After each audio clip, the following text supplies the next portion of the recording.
Naglalagay ng colorating. Ay, sorry, mali. Ito kasi, nakasuot din ng pink. Na-distract tuloy ako. Ano ba dapat? Coloreti? Colorete? Colera? O basta bahala kayo. Tanong nyo na lang sa Angeline Quinto.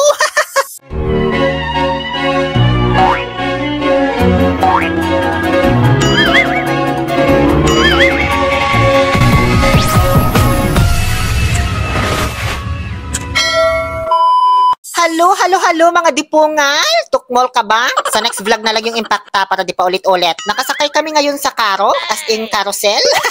Charot, papunta sa Dahran Mall para ipasyal itong bagong salta sa Saudi at the same time makipag-meet na rin sa isang vlogger. Bago kami makarating ay nadaanan namin itong Procure Hospital kung saan nagdodonate kami dito noon ng dugo at binibigyan kami ng 400. O, di ba nakarelate ka? Noon yun, pero ngayon di ko na alam. Wala na kaming access dyan. Balitaan nyo nga ako kung meron pa. Sayang din kasi, pantawid gutom ba?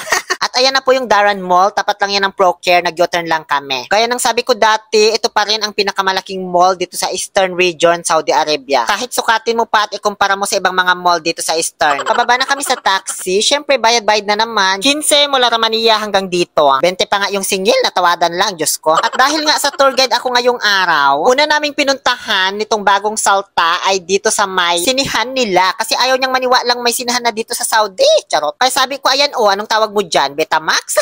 Naabutan niyo ba yung Betamax? Ano ba yun? Napagalata naman edad ko. Alam nyo, habang pinipicturan ko siya guys, ngayon ko lang napagtanto. Pugi din pala siya, ano? Astig, nakabangs. Dapat nag-eyeliner ka na rin para imu-imuhan na yung datingan mo. Dito ko siya dinala kasi madaming mga standi dito na maganda pagpapicturan. Pang remembrance lang ba, gano'n na nakapasyal ka. Meron kasing papicturan dito noon guys, na masasabi mong galing ka talaga sa Dahran Mall kapag may picture ka dito. Ito yung I Love Ta MOD. Kaso magmula nung nasunog ito, nawala na rin siya. Manonood sana kami dito guys kasi ito yung time na 20 lang yung sine dito sa movie cinema. Kaso ang daming tao. Diyos ko, tignan nyo, ang daming nakapila. Tapos nag-book din ako online, sold out na, occupied na lahat ng upuan. Kaya sabi ko sa kanya, wag na lang, ipasyal na lang kita dito sa SM. O di ba nagtaka kayo kung may SM talaga dito? Ayaw din maniwala nitong kasama ko, kaya pinakita ko sa kanya ito. O ayan, anong nababasa ninyo? Shoemart, di ba? O DSM, alang na Robinson o Isitan. Ganon din yung mga paninda nila, parehong-pareho lang. Walang pinagkaiba. Ewan ko nga ba, ba't may SM din dito? Charot, center point po ito. Parang Shoemart lang po yata yung pinangalan or tawag nila doon sa shoes department nila dito. Mga footwear ba, ganon. So, umalis din kami agad. Baka magturo pa tong kasama ko. Wala man akong pabili. Mag-emote lang ako saglit dito sa may upuan habang pinapaalis ko siya. Hindi ko siya kasi pwedeng gawing love team. O, yung may background music ba, ganon, na nakakakilig. Kasi bata pa. Wala pa siyang kamuwang-muwang sa mga ganitong bagay. At umalis din talaga siya ha. Masyadong masunurin. Nag-emote lang ako dyan na para bang nag-aantay na may dumating na tamang tao sa tamang oras. Kasi yung iba dumarating sa maling oras naman. Bakit ba hindi ka na kilala ng ako'y malaya pa? Team song yan ng mga kagaya kong kabit. O anong pinaglalaban ko naman dito? Ba't andito na ako? Nag-CR lang syempre. May bagets kasi akong sinundan. Charot. Ngayon ay andito na kami sa food court para puntahan na yung nakachat kong vlogger na siya ring dahilan kung bakit talaga ako nagpunta dito. At para makakain na rin kami ng libre. Nagutom na kasi ako. Natunaw na lahat ng kinain ko sa Jollibee kanina sa Kalalakad. Hindi ko sana siya pupuntahan guys kasi ang layo ng Dahran Mall. Mamamasahe pa ako. Kasi sabi niya, wag ka mag-alala, ako bahala dito sa pagkain mo. Hindi ka magugutom. Ay, madali akong kausap pagdating sa mga libreng pagkain na ganyan. So, asa na ba ang dipungal na ito? Sabi niya sa Hardee's daw siya eh. Ayun! Siya po pala si Edmar Link. Tama ba yung pronounce ko? Ang manager ng Hardee's. Shoutout pala kay kabayan na nakangiti sa video ko. Diba? Pinag-okre ko pa. At siya pa talaga nag-serve ng order namin. Thank you so much, Sir Edmar. Alam nyo guys, pangalawang beses ko palang nakakain dito sa Hardee's. Yung una, year 2020 pa, yun yung time na wala akong pang-amoy. Kaya hindi ko nalasahan. Alam nyo na kung bakit. Kaya ngayon, na-excite akong tikman ng Hardee's nang may pang-amoy na. At nasarapan ako talaga, promise. O diba, sineserve pa lang, alam ko na lasa. Di na kasi ako nakapag-video habang kumakain kami. Kasi pinuntahan ako ni Sir Edmar dyan sa table habang kumakain. Tapos nagkwentuhan kami na inabot ng higit 30 minutes din. Kaya thank you so much po kay Sir Edmar Link sa pagbibigay ng time at libreng pakain sa amin.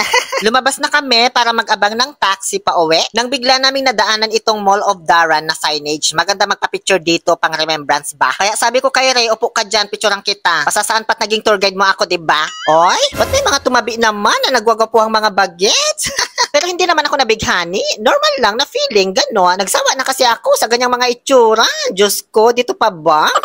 Hindi to gaya ng Pilipinas, no, na ang hirap-hirap umaura. Hard to get yung ibang mga lalaki dyan. Akala mo naman kung ang lalaki. Samantalang dito, ang gagwapo na nga. Satisfied ka pa sa size. Nang real talk. So bago kami tuluyang umalis, nagpa-video din ako syempre para mabawi-bawi ko man lang yung pinamasahe ko dito. Sakto, pag alis ng mga bagets, merong umupo, nakapareho kong kulay ng damit, dark lang yung sa kanya. Di sinubukan kong i-love team ito, kaso wala man lang akong naramdamang chemistry. Zoology lang yung meron, kaya tara na nga. Nakasakay na kami sa taxi ngayon, pero hindi ito pauwi sa accommodation. Diba? Akala nyo tapos na kaming mamasyal? Hindi pa. May isa pa kaming pupuntahan. Sinulit talaga nitong kasama ko, yung pagiging tour guide ko. Nagigigil ako. Nagpasama pa siya sa aking pumunta dito sa Maylulu para mag-update ng kanyang fingerprint sa AppShare. Ganun kasi kapag bago kang dating dito sa Saudi, kailangan mo mag-update ng fingerprint. Dito lang kasi sa Lulu, yung alam naming malapit na mayroong AppShare kiosk. Tama ba? Kiosk ba yung tawag doon o machine? O bala kayo kung ano pagkakaintindi nyo. Importante kasi dito na ma-verify mo yung fingerprint mo para makabili ka ng SIM card. Dito kasi sa Saudi, bukod doon sa national ID or ikama na tinatawag, ay kailangan din nila ng fingerprint kapag bibili ka ng SIM card. Kaya hindi ka talaga dito makakabili ng SIM card ng paulit-ulit. Tapos iba't ibang number. Kasi monitor dyan nila lahat. Hindi gaya dyan sa Pilipinas na nagpatupad ng SIM card registration. Pero maraming nagsasabi na useless lang daw. Alam nyo kung bakit? Paano ba naman, maski picture pala ng unggoy, pwedeng ma-register?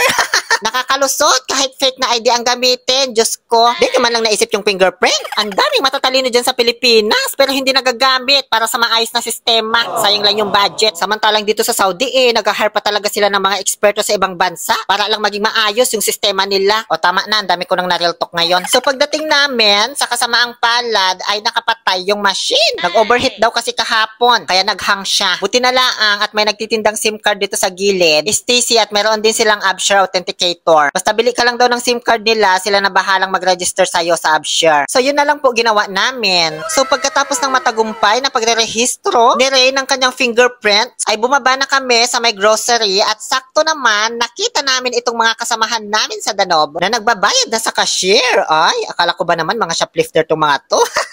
Charot. Ayan po sila, sina Byron Geisler, di ko kilala yung isa, at si Teddy Corpus. So dahil sa 5 kami, hindi kami kasya doon sa maliit na taxi. Kaya sumakay na lang kami dito sa isang kolorom na sasakyan na malaki.